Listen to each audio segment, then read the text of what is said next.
La civilisation chinoise, son histoire, sa culture, fermée à l'Occident durant de nombreuses années, est contemporaine des civilisations antiques égyptiennes et grecques.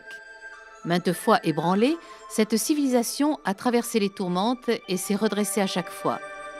Elle perdurera au fil du temps, constituée d'un faisceau de sociétés et de peuples unifiés, divisés puis réunifiés sur un territoire immense, aux frontières, en perpétuel changement.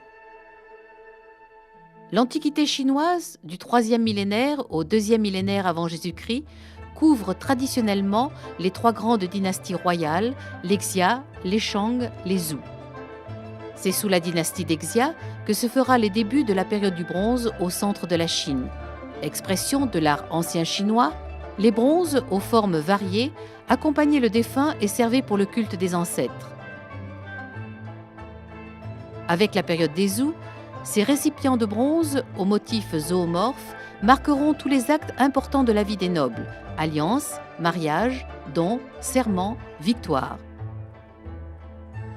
Le bronze, alliage de cuivre et d'étain, se retrouvera dans toute l'histoire de la Chine, mais verra son apogée tout au long de la période des royaumes combattants, moins 400, moins 221 avant Jésus-Christ.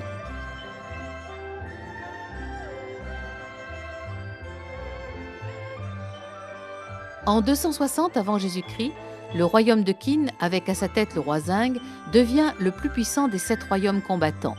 Pour la première fois dans l'histoire de la Chine, un roi s'autoproclame empereur. Zheng prend le nom de Shi Huangdi et unifie le pays sous une seule dynastie, celle de Qin, mettant fin ainsi à l'état de morcellement du pays qui dura plus de 250 ans avec les guerres incessantes des royaumes combattants. Il instaura un pouvoir absolu, abolit les privilèges féodaux, établit un système de préfectures et de districts. Il unifie la langue, l'écriture, les unités de poids et de mesure, les monnaies. De cette unification totale est née la Chine. Dans son désir de mettre au pas les intellectuels, le souverain fit détruire par le feu en 213 avant Jésus-Christ tous les livres classiques ne semblant pas répondre à sa ligne politique et exécuter de nombreux lettrés. Pour protéger son empire des invasions du Nord, il fera édifier une fortification de 4800 km qui sera la base de la Grande Muraille de Chine. Sa quête obsessionnelle de l'immortalité, liée à son goût prononcé pour l'alchimie, le conduiront à la mort.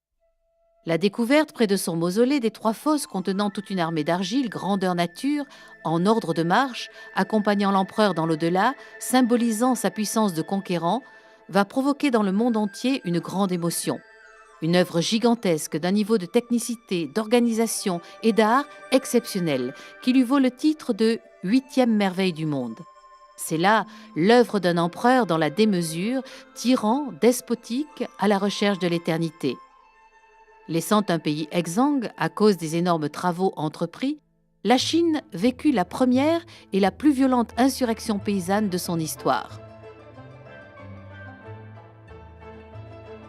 La dynastie Han, qui se mettra en place vers 206 avant Jésus-Christ, sera la deuxième et la plus longue dynastie de la Chine impériale. Le pouvoir est centralisé et encadré par des lettrés formés dans les écoles publiques ou privées et recrutés par examen.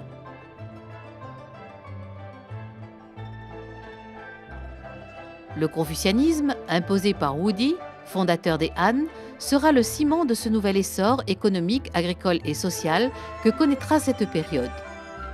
La soie, issue de l'élevage du ver à soie, du filage et du tissage, fut une marchandise d'échange pour l'ambassadeur Zhangqian.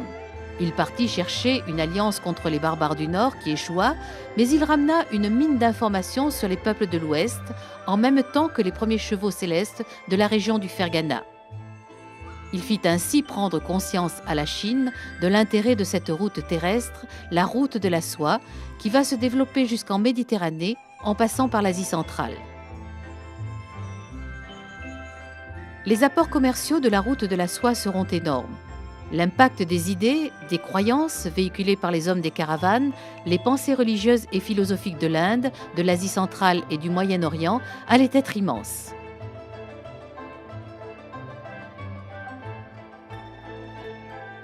Le confucianisme officiel ne s'arrogeait pas le monopole de la vie intellectuelle.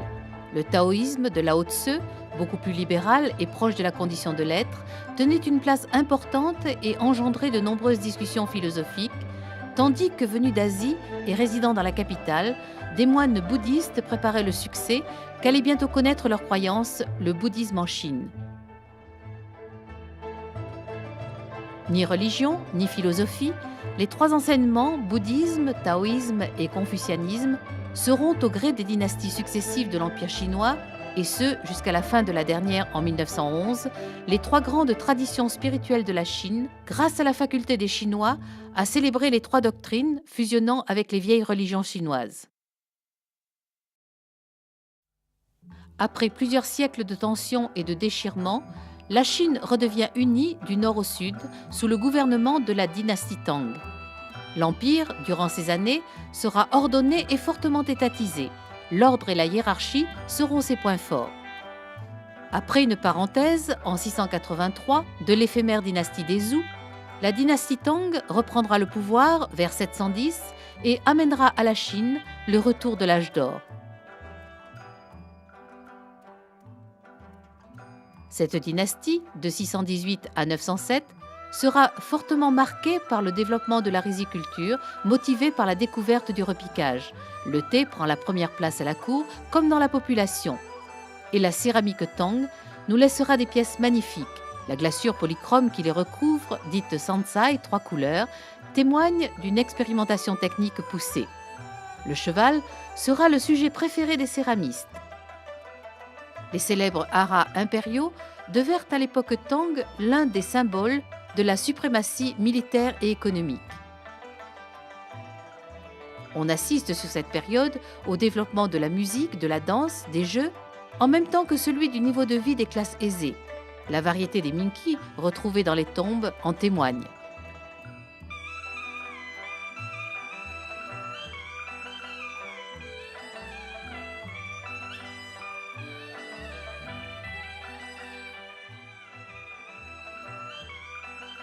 Au milieu du XIVe siècle, après plus d'un siècle de domination mongole de la dynastie Yuan, la population chinoise rejette le règne des étrangers. Suite à de nombreuses révoltes paysannes menées par Xu Huangzong, celui-ci s'autoproclame empereur sous le nom de Huangwu et choisit le nom de sa dynastie Ming, signifiant lumière. Cette dynastie de lumière comptera 16 empereurs et durera jusqu'en 1644. Elle permettra une renaissance culturelle très importante.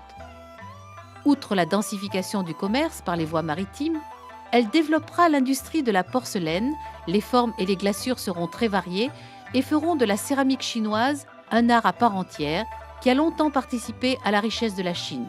Le secret de la fabrication de la porcelaine ayant été jalousement gardé jusqu'au XVIIe siècle. Devenue une grande puissance maritime, la Chine exportera la soie et la porcelaine, et ses cargaisons ramèneront des objets de luxe, des épices et du bois précieux.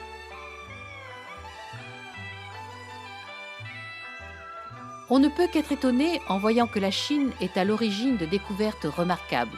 Découvertes qui, lorsqu'elles vont enfin passer les frontières à partir du XVIIe siècle, contribueront largement à construire l'Occident moderne. La civilisation chinoise invente des technologies souvent plusieurs siècles avant leur apparition ou leur transmission dans le reste du monde. La boussole, l'imprimerie à caractère mobile connue dès le IXe siècle bien avant Gutenberg, la sérigraphie, le papier, la monnaie papier, l'acier, l'horlogerie, la ferronnerie, le boulier, le lac, et ce qui fut une invention majeure, la poudre à canon, qui permit ensuite l'invention de la fusée, du lance-flammes, des feux d'artifice, des mines terrestres et marines, des premières armes à feu, du canon et du mortier. L'invention du système d'irrigation amènera celle de la manivelle, de la courroie de transmission, du pied à coulisse, de la brouette. Et ce qui constituera l'un des aspects les plus fascinants de cette civilisation sera sans doute la médecine traditionnelle chinoise. La médecine traditionnelle chinoise ne sépare pas le psychique du somatique et reste toujours en harmonie avec la nature. Elle est une médecine énergétique s'adressant au souffle Qi, au Yin et au Yang en action concertée. C'est une médecine de sentiment, de saveur, de la conduite des souffles, souvent combinée avec un autre mode d'intervention, l'acupuncture. Des dizaines de découvertes qui changeront la face du monde. Des découvertes qui transformeront la vie des Chinois dans cet art de vivre n'appartenant qu'à cette civilisation. L'art de vivre, une véritable recette pour transformer le quotidien en moment de bonheur. Tout est fait dans ce sens, qu'il s'agisse du charme des femmes, de l'art du jardin, de l'aménagement de la maison, de la cuisson du riz ou de la contemplation de la nature. Chacun aspire à cet art de vivre qui semble aujourd'hui appartenir à un monde disparu. Au fil des siècles, la maison chinoise restera à peu près la même et le restera jusqu'à la chute du dernier empereur. Dans la maison, les objets de la vie quotidienne côtoient les objets caractéristiques du mariage.